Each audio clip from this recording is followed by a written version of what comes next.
Okay, top 10 movies of 2019. This is kind of late in the year to do a 2019 list, but here it goes. First, I want to say I saw about 25 movies, which isn't as much as my normal amount for a year, between Netflix, Hulu, theater, buying them on Apple, whatever. Usually it's closer to 35, 40, but only 25 this year. Of the ones that didn't make the top 10, I wanted to say movies of note were Yesterday, which when I heard about it, directed by Danny Boyle, lot to do with the Beatles, kind of a light, happy musical. I'd loved Sing Street, which was another kind of musical from the UK in the last few years, written by was Yesterday written by Richard Curtis? Whether it was written by Richard Curtis or not, it reminded me of Richard Curtis scripts. It just like a light British comedy musical, Beatles, Danny Boyle, who directed my favorite movie of all time, Steve Jobs. It had a lot of ingredients that made me think that I was really gonna love it. And so my expectations were raised quite a bit. And it was only all right to me. It wasn't everything it could have been. Still very watchable. I just thought that Kate McKinnon was acting in a totally different movie. She did not seem like she was in the same movie. She seemed like she was in Wayne's World 3. Anyway, so that movie let me down. Other runners-up, not in the top 10, Ford vs. Ferrari, which I thought was just like a fun dad movie. Very watchable, very like second screen kind of experience. You can have that one on. Its highs are never super high, its lows are never super low. It doesn't like shake your core in any big emotional way, but it's just like fun, entertaining, so well produced. The acting is fun. I didn't think that the acting was just out of this world, next level, but it was fun. Just a fun one. But yeah, let's get in the top 10. Number 10, I put Jojo Rabbit. What is there to say about this movie? Balances some kind of quirky comedy with heavier situations. I thought that it balanced them pretty well for the most part. I don't know what really all to say about it. It just didn't hit me as deeply as the other movies on this top 10 did. But I certainly enjoyed the experience. I think part of the reason why it maybe didn't hit me quite as much is because I waited to watch this one at home, when I feel like being in the theater and seeing a movie just elevates any movie experience. So that was one I wish I would have caught in theaters. Didn't, and it probably took a hit on this list because of that. Number 9, I have Toy Story 4. I wasn't sure what to expect, because I'm actually not as big of a fan of Toy Story 3 as the rest of the world seems to be. I'm not exactly sure why. Toy Story 3 just has this weird polish to it that the first two Toy Stories felt rougher, but in like a charming, endearing way. And Toy Story 3 there was a distance between me and it. Maybe because Toy Story 1 and 2 were right up my alley when it came to the age I was. I was born in 92. I think Toy Story 1 was 95 and Toy Story 2 is 98 or something close to that. So those were right in my wheelhouse and so those have the nostalgia. Toy Story 3 didn't have it for me, and I just did not, it felt so distant. Toy Story 4, though, really brought the characters back. And I wish we could have gotten a little more Buzz, but the amount of Woody we got was really nice and really felt true to the character, and brought his story full circle, as you've probably heard in other reviews, which is why now I'm going to number 8, which is The King. David Michôd's The King, with Timothée Chalamet and Robert Pattinson and Ben Mendelsohn and other excellent actors. This is right up my alley. I'm a history nerd. My favorite class in college was like Tudor Stuart England. So, this movie being like an adaptation of a Shakespeare play, um, with like a dark tone and just kind of played as a serious dramatic period piece. I mean, it was just really like I'm the target audience for it, and it pretty much met the mark. The only things that's really lacking are that, um, I guess it just doesn't. It's a good movie and it met the mark, and it just didn't get to. It didn't do anything new for me. It didn't change my life in any big way. It was just a satisfying viewing experience and entertaining. Not quite as rewatchable as the movies ahead of it on this list, and rewatchability is huge for me. Rewatchability, or what I consider rewatchability, is one of my top tiers for how I rank films.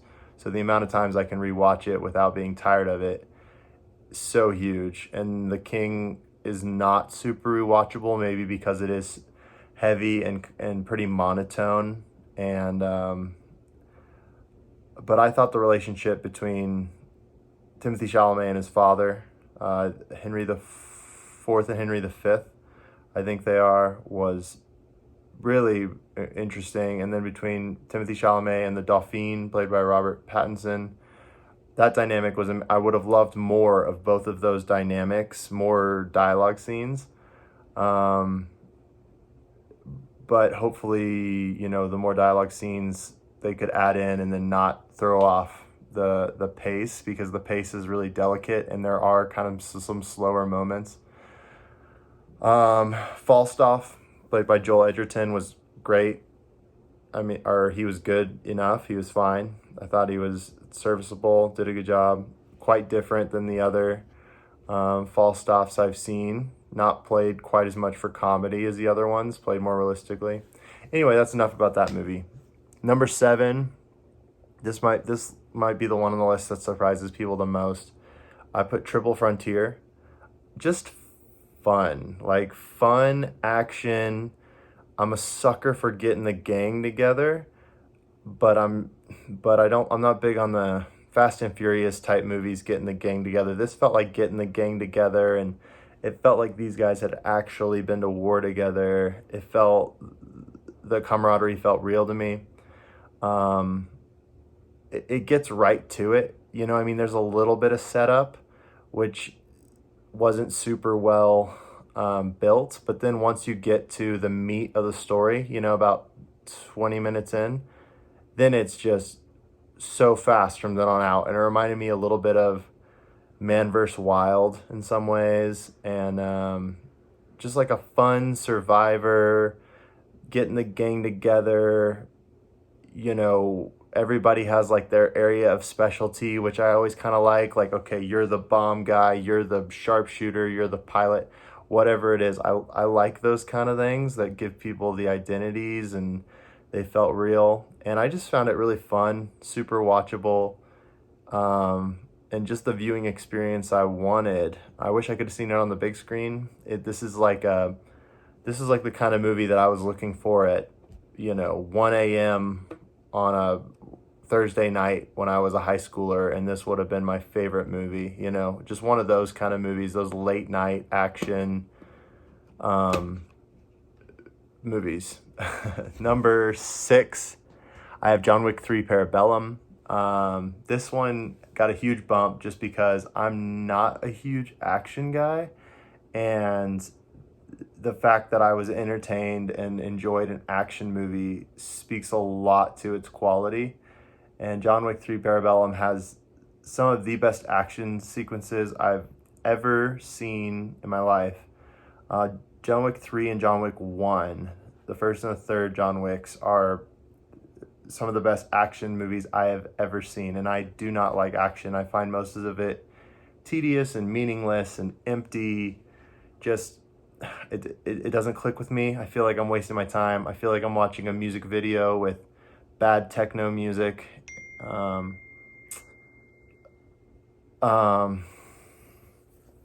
I just got a text.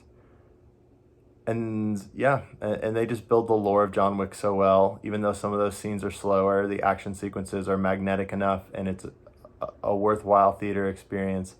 And that's what I wanted. You know, you pay the ticket. You want a theater experience that is transporting, and it feels transporting when it's real, when it feels authentic. And this felt real and authentic. Number 5 is 1917. Again, history nerd. World War II nerd, huge. Love Sam Mendes' work. I think Skyfall is the best James Bond movie ever. And I think that he usually has really well edited, streamlined blockbuster popcorn films. And this is another exception to that. I fell for the gimmick totally. I loved the one shot. I felt like the tension was heightened by it, and I was never worn out by the tension though. It's definitely hits harder the first time you watch it. In the theater, I saw this one, so it probably has a bump from that. You know, if I had watched this at home or on my phone, I don't know if it would have been, it would not have been so high on the top 10. It might not have made the top 10, but yeah, I was the guy for this. George McKay, however you say it. I think George Mackay is how he's saying it in interviews. Really watchable and magnetic. The other guy, the one from Game of Thrones, don't remember his name right now. Not so big on him, but George Mackay was great, and I'll leave it at that. Number 4, Marriage Story. I love Kramer versus Kramer. I love a talky, Sorkin-y type of script where it's just quip, you know, it's people who sound intelligent talking to each other. I know it sounds so stupid that I'm like, oh, smart people talking to each other sounds good to me, but this did, and it was believable. And Hoffman and this boy had incredible chemistry. I'm talking about Kramer versus Kramer right now. Adam Driver and his son had good chemistry. Scarlett Johansson and the boy had good chemistry. All the side players were excellent. It's another movie where I was never too shaken by the highs or lows in an emotional way or anything like that. It stays pretty on a streamline the whole time, and I appreciated that. I'm sure you'll learn this about me, but I'm not into these movies that shake you to your core. I'm so shaken to my core by my real life every day. I kind of come to the movies for other reasons. I come to feel better. Oftentimes, not always, but oftentimes. So, and this movie is hopeful, and it sounds hopeful, and it looks bright, and the characters are likable. So it's number 4 on my top 10 of 2019. Number 3 is probably the one the least amount of people have seen, and probably the least amount of people care about. It's called Into the Canyon. It's directed by Pete McBride, who's a National Geographic photographer, outdoorsman, incredible Instagram. Pedro McBride is his Instagram, and it's just about him and his friend, and they walk the length of the Grand Canyon. And I work in the Grand Canyon in the summers, and I saw this one on the big screen locally.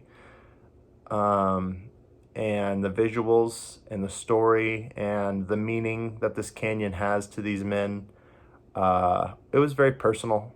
So this is just a very personal pick. I'm not sure I'd be able to sell it to somebody who didn't feel very attached to the Grand Canyon. It'd be a hard sell probably, even though the Grand Canyon's spectacular. The narrative of it wouldn't mean as much, I don't think. So that's Into the Canyon. Number 2, I have The Irishman. You hear a lot about how long this movie is. I didn't care. I found it so watchable. I actually found it rewatchable. I've rewatched this movie several times. I can't really explain why. I just liked it. I just liked watching the movie. The characters felt really real. The scenes felt very necessary. I thought the performances were just magnetic and they had such good chemistry. I don't know what I can say about it. I was a sucker for it. And I rewatched it several times in the month of January. I probably sound insane. And I thought what it said about, getting old and friendships and so many good quotes. Yeah, it just worked on me. So that's number 2, The Irishman. Number 1, favorite movie of 2019 was Once Upon a Time in Hollywood. Does that make me a film bro? Sure. Okay, call me a film bro if you want. I'm not that big on all of Tarantino's movies. Once Upon a Time in Hollywood, first time I saw it, I thought it was okay. I thought, wow, that movie was really about not much at all. It had no plot. And when I tell people that to this day, even though now it's grown on me, I say, if you're looking for a story or a plot about something, this isn't going to be the film for you. You've just really got to buy in to hanging out with these characters, and you really have to enjoy, or at least you have to want to hang out with these characters, because this is just hanging out. It's a slice of life movie. You get 3 days with these people, and you have to be along for that ride. And if you're not in with these characters, you're not going to enjoy this movie probably. It was marketed, a certain way, and I think people who expected this to have more to do with the Manson business were probably very disappointed, or thrown off the first time they saw it, as I was. And then I rewatched it, and I've rewatched it, and I rewatch it all the time, and I want to rewatch it more than I do because I just don't want it to lose its potency. Leonardo DiCaprio's Rick Dalton is one of the best performances I've ever seen. I find it incredibly magnetic, and real, and quotable. So many incredible quotes. Me and my brother send each other Rick Dalton quotes often. I want more Rick Dalton. I think maybe he's the main selling point for this for me, is that of all the movies I saw last year, Rick Dalton's the person I want to see on my screen the most, the longest. And so that's my top 10. So 10 down to 1. Number 10, Jojo Rabbit. 9, Toy Story 4. 8, The King. 7, Triple Frontier. 6, John Wick 3. 5, 1917. 4, Marriage Story. 3, Into the Canyon. 2, The Irishman. 1, Once Upon a Time in Hollywood. Hopefully I can edit this video down because it's 18 minutes right now. So I'll try to make this shorter. Thank you guys, whoever watched it. Thank you to the 4 views that this is gonna get. I just wanted to talk about movies because that's what I like to talk about a lot. And so who knows if this will turn into something, but it's been fun for me to talk about. And we'll see you in the next movie video. Maybe there will be more. Thanks so much. Bye.